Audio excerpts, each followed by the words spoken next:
చంద్రబాబు నాయుడు గారు రా కదలరా అంటూ సభల్లో జగన్ ప్రభుత్వాన్ని ఒక రకంగా అవినీతిని జగన్ ప్రభుత్వం చేస్తున్న అవినీతిని కానీ అక్రమాలను కానీ పబ్లిక్గా బయటపెట్టిన తరుణంలో నిన్న ఉరవకొండలో జరిగిన సభలో చంద్రబాబు నాయుడు గారు మాట్లాడిన వ్యాఖ్యలకి కౌంటర్గా ఇదే మాటలు మాట్లాడితే చంద్రబాబుకు రాళ్ల దెబ్బలు తప్పవు అంటూ పెద్దిరెడ్డి రామచంద్రారెడ్డి చేసిన కామెంట్లను అసలు ఎలా చూడొచ్చు అంటారు?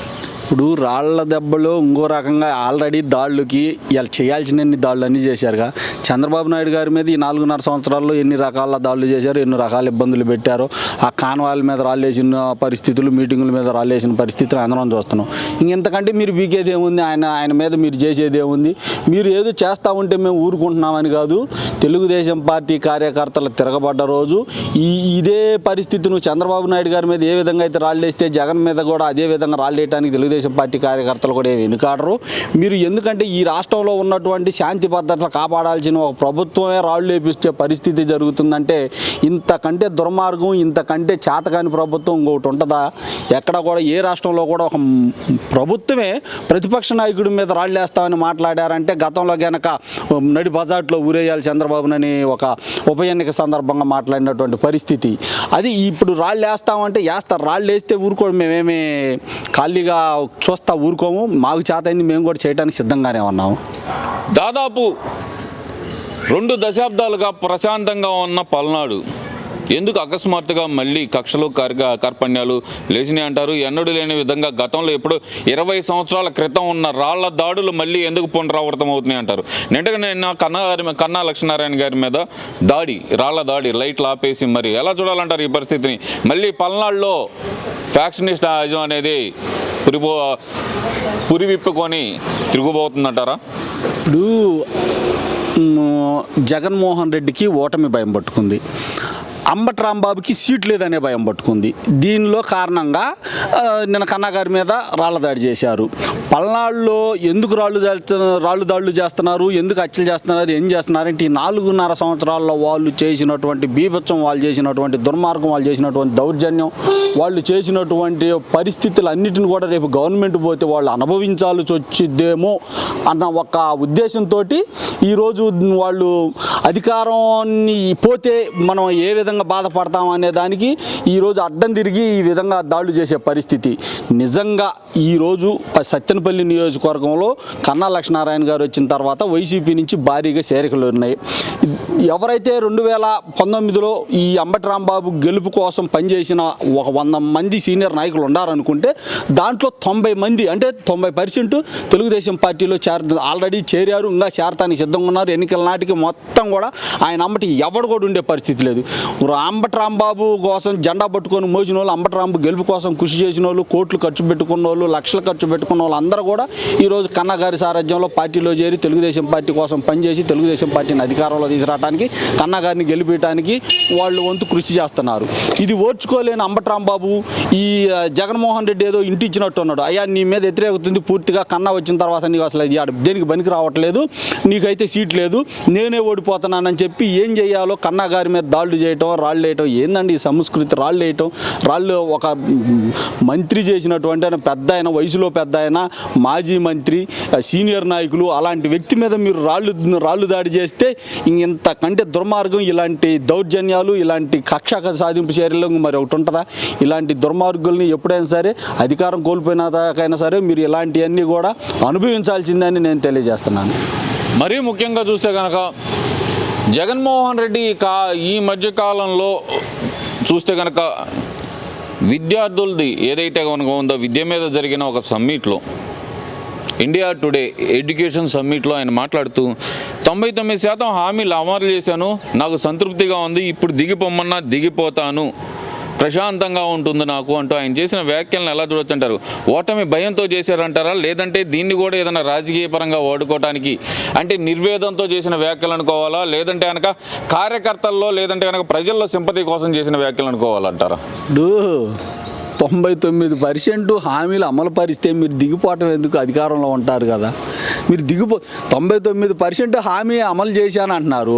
హామీలు అమలు చేసి మళ్ళీ నేను దిగిపోతానంటే అది అసలు అక్కడ ఏంది అర్థం ఏంది? నేను ఏమి చేయలేదని ఇండైరెక్ట్గా నువ్వే ఒప్పుకున్నట్టు పరిస్థితి. 99% హామీలు అసలు నీ ఎక్కడా కూడా ఈరోజు నిరుద్యోగ భృతి ఇస్తానని ఇవ్వలేదు, విద్యార్థులకు విద్యా దీవెన ఇవ్వలేదు, వసతి దీవెన ఇవ్వలేదు, రైతు భరోసా 13,500 అని చెప్పి దాన్ని లాస్ట్కి 7,500కి తీసుకొచ్చావు. అన్నీ కూడా కోతలు కోసి ఉద్యోగాల్లో కూడా అసలు నువ్వు ఆరోగ్యశ్రీకి 1000 కోట్లు బకాయిలు పెట్టి వాళ్ళు ఆరోగ్యశ్రీ బంద్ చేసినటువంటి పరిస్థితి ఆ హాస్పిటల్ వాళ్ళు. ఎక్కడ నీ బొందా నువ్వు 99% అమలు పరిచింది? ఇలాంటివన్నీ చెప్పుకోవటానికి తప్పితే అతనికి ఒక క్లారిటీ వచ్చింది, నేను అధికారం కోల్పోబోతున్నాను, నేను జైలుకి పోబోతున్నాను, ఇక నా మీద దాడి చేస్తారనేది ఒక క్లారిటీ వచ్చి ఇటువంటి మాటలు మాట్లాడు. వై నాట్ 175 అన్నాయన, నేను ఇప్పుడు దిగిపోతుందా అంటాను ఏంది? 178 వస్తాయి. ఇది చంద్రబాబు నాయుడు నియోజకవర్గం కుప్పం కూడా గెలుస్తామని ఆయన దిగిపోతా. అసలు నువ్వు కుప్పం కూడా గెలిచే పరిస్థితి నుండి 175 సీట్లు వచ్చే నువ్వు దిగిపోవటం ఏందంటే జగన్మోహన్ రెడ్డి గారు, నువ్వే ముఖ్యమంత్రిగా ఉండాలి కదా మళ్ళీ.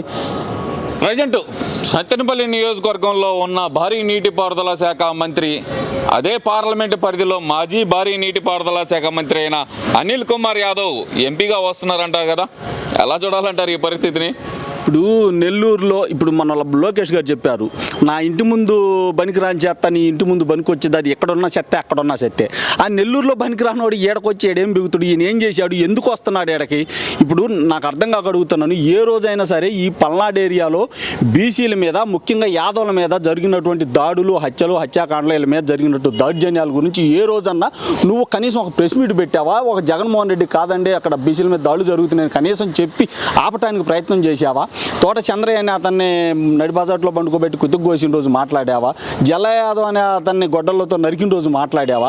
నువ్వు ఏ రోజైనా ఏ ఒక్క విషయం మీద అయినా అక్కడ బీసీలు కానీ ముఖ్యంగా యాదవుల మీద ఎన్నో రకాల దాడులు జరిగినాయి. నేను ఈరోజు యాదవ్ సామాజిక వర్గం అడ్డం పెట్టుకొని వచ్చి నేను ఇక్కడ పోటీ చేస్తానంటే నువ్వు ఏ రోజైనా సరే ఈ పల్నాడులో బీసీలు ముఖ్యంగా యాదవుల మీద జరిగిన దాడుల గురించి నువ్వు ఏ రోజు మాట్లాడటం చేత కానీ నువ్వు ఈరోజు పోటీ ఎట్లా చేస్తావు?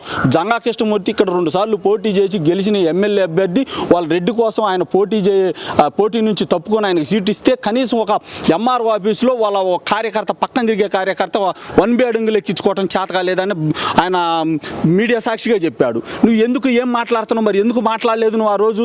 ఈ రోజు నీకు సిగ్గు శరం లేకుండా ఇక్కడ వచ్చి నీకు అసలు నీకు ఎట్లా ఓట్లేస్తారు? నిజంగా నువ్వు బీసీ కార్డు లేదు యాదవ్ కార్డు ఉపయోగించుకొని ఇక్కడ ఓట్ల కోసం అయితే వస్తున్నావు, కానీ నువ్వు ఈ రోజు ఇక్కడ జరిగినటువంటి ఈ 4.5 సంవత్సరాల్లో ఇక్కడ బీసీల పైన కానీ యాదవుల పైన కానీ జరిగినటువంటి అన్యాయాల మీద ఏ రోజు కూడా మాట్లాడటం చేత కానీ నీకు నర్సాపేటలో ఈ పల్నాడులో పోటీ చేసే అర్హత లేదు అనిల్ కుమార్ యాదవ్. నువ్వు రావద్దు, వస్తే మటుకు ఇక్కడ ఈ నర్సాపేటలో ఇంతవరకు ఎవడికి రాని మెజార్టీ నీ మీద పోటీ చేసి తెలుగుదేశం పార్టీ అభ్యర్థికి వచ్చింది. నేను ఇప్పుడే చెప్తున్నాను, అది గుర్తుంచుకో. ఏదైతే చంద్రబాబు నాయుడు గారి మీద ఇన్నర్ రింగ్ రోడ్ స్కామ్ అంటూ కేసు పెట్టారు, దాంట్లో చంద్రబాబు నాయుడు గారికి ఆంధ్రప్రదేశ్ హైకోర్టులో బెయిల్ వచ్చింది. దాన్ని రద్దు చేయాలంటూ సుప్రీంకోర్టుకి వెళ్ళిన జగన్ ప్రభుత్వానికి ఇవాళ ఎదురు దెబ్బ అనుకోవచ్చు అంటారు. ఎలా చూడవచ్చు అంటారు అక్కడ వచ్చిన తీర్పుని? రద్దు చేయడానికి వీలు లేదు, మేము నోటీసులు ఇవ్వడానికి కూడా ఒప్పుకోము అంటూ సుప్రీంకోర్టు ఇచ్చిన తీర్పుని ఎలా చూడాలంటారు? చంద్రబాబు నాయుడు గారు అవినీతి చేయలేదనేది అందరికీ తెలుసు, ఆ జగన్ రెడ్డికి కూడా తెలుసు, రాష్ట్ర ప్రజలకు తెలుసు, అధికారులకు తెలుసు, కోర్టులకు తెలుసు, అందరికీ తెలుసు, ఆ జగన్ రెడ్డికి కూడా తెలుసు. కానీ కావాలి చంద్రబాబు నాయుడిని ఏదో ఒక చట్టంలోనూ లొసుకుల వల్ల ఇబ్బంది పెట్టాలని విశ్వప్రయత్నం చేశాడు.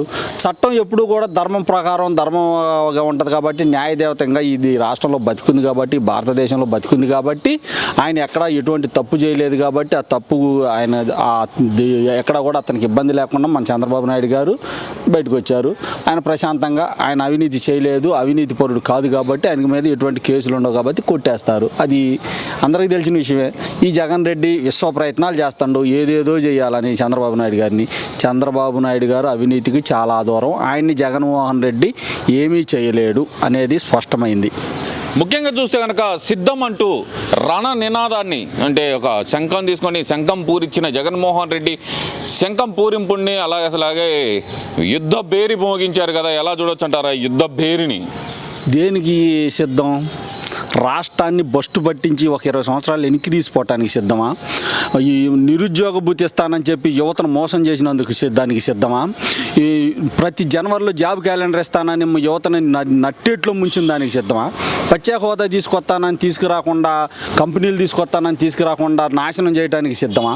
అమరావతి రాజధాని లేకుండా చేయడానికి సిద్ధమా? రాష్ట్రాన్ని అధోగతి పాలు చేయడానికి సిద్ధమా? హత్యలు చేపించడానికి సిద్ధమా? బజార్లో పండుకోబెట్టి కుతికలు కోయటానికి సిద్ధమా? బీసీల రిజర్వేషన్ తగ్గించడానికి సిద్ధమా? ఎస్సీల శవాలను డోల్ డెలివరీ చేయడానికి సిద్ధమా? మైనార్టీలపై ఇళ్ల మీద పోయి దాడి చేయడానికి సిద్ధమా? దేనికి సిద్ధం జగన్మోహన్ రెడ్డి? నీ అవినీతి చేసి నువ్వు ఇంకొక 1,00,000 కోట్లు దొబ్బటానికి సిద్ధమా అని నేను అడుగుతున్నాను. దేనికొద్ది సిద్ధం అది చెప్పు ముందు. సిద్ధం అంటే జనానికి వేరే వేరే రకాల అర్థాలు పోతున్నాయి. ఆ సిద్ధం దేనికి నువ్వు పడే సిద్ధం ఏదో ముందు మాకు వివరించి తర్వాత మాట్లాడండి.